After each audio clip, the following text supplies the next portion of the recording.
KPK news سے میں ہوں اعظم خان کنڈی. میں موجود ہوں ضلع انتظامیہ کی جانب سے ایڈمنسٹریشن کی جانب سے یہاں پر جو شکایت سیل قائم کیا گیا ہے وہ میرے ساتھ موجود ہیں جناب AC جمشید عالم صاحب بھی. تو جمشید عالم صاحب یہ بتائیں کہ آج ٹانک کا آپ نے معائنہ کیا, بہت سارے قصابان کو, فروٹ والوں کو, سبزی والوں کو جرمانہ بھی کیا ہوگا, کیونکہ جب بھی رمضان کا مہینہ آتا ہے تو ان چیزوں کو پر لگ جاتے ہیں. سبزیاں بھی مہنگی ہو جاتی ہیں, پھل و فروٹ یہ بھی مہنگی ہو جاتی ہیں, اس کے علاوہ گوشت اور مرغی کا گوشت بھی مہنگا ہو جاتا ہے.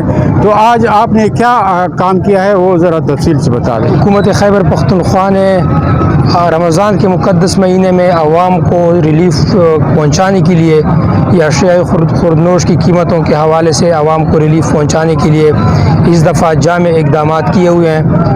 ہر ضلعی لیول پہ مختلف بازاروں میں پرائس مانیٹرنگ ڈیسک کا قیام عمل میں لایا گیا ہے, جس میں مجسٹریٹ اور سٹاف وغیرہ سارا دن یہاں پہ موجود ہوتے ہیں. اس کے علاوہ ضلعی سطح پر ڈسٹرکٹ کنٹرول روم کا قیام بھی عمل میں لایا گیا ہے, اور اس کے جو موبائل اور ٹیلی فون نمبرز ہیں وہ ہم نے عوام کے لیے باقاعدہ سرکولیٹ کیے ہیں. اس کے حوالے سے جو شکایات تھی اس پہ ہم نے ایکشن لیا ہے. 2-3 جو کسائی ہے اس کو ہم نے گرفتار کر کے حوالات بھیجا ہے.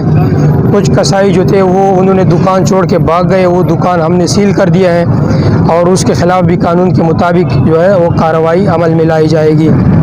جی, جیسا کہ آپ نے AC جمشید عالم صاحب کی باتیں سنی کہ یہ ماہ رمضان جو ہے مبارک مہینہ ہے, اس میں چاہیے تو یہ تھا کہ چیزیں جو ہیں وہ سستی ہو جاتی. اعظم خان کنڈی کو اجازت دیں. اللہ حافظ.